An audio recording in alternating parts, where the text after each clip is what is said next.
once we begin with the tax environment, that's just the start. So we've got that part, right? Let's move on to the other ones. Here in Baltimore City, 1 in 3 Baltimoreans, depending on where you go in the city, have no job. This used to be the manufacturing hub of the state. Some people remember that. And this is way prior to before Cal Ripken Jr. retired. We need enterprise zones back in our state, real ones, that encourage manufacturers to come back. Now, this assumes that the tax environment and the regulations and the fees, and we have more of an efficient government. This assumes all those things are in place. We need to invite manufacturing business back into enterprise zones here in Baltimore City and Western Maryland, because they're having a difficult time up in Western Maryland. And in some parts of Prince George's County, so that we can encourage these manufacturing jobs to hire people right there in their communities. We need to build internships between these manufacturing companies and private companies and high schools, not just colleges, so that juniors and seniors at high school can actually intern while they're in high school. Every student doesn't want to go to college. Every student doesn't want to be a Marine. Don't see why they wouldn't. But every student doesn't want to be a Marine.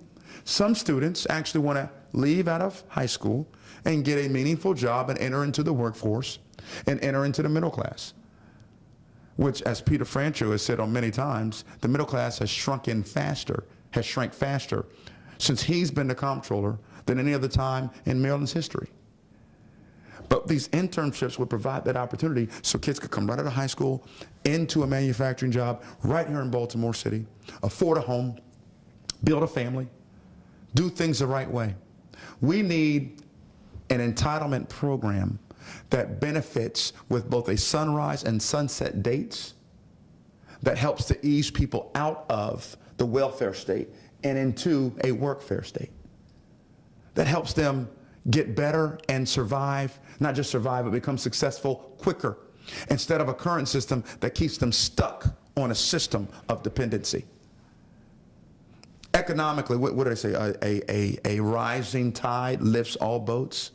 We can do that if we start from the economic condition forward, and we can see reductions in poverty instead of the increase in poverty that we've seen over the past 8 years.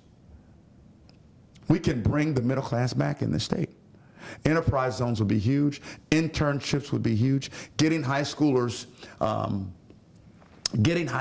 working, graduates right out of high school. Also,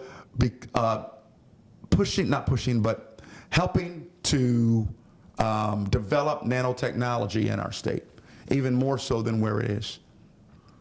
We can be the nanotechnology leader in this region easily with our educated workforce, as well as with already our focus in nanotechnology, our technological corridor up through 270, and cybersecurity, which is going to be here for a very long time in Maryland, and it's not going to go anywhere. The NSA will make sure of that. We have every opportunity to do those. One more thing, and then I'm coming to you, and that is natural gas in Western Maryland.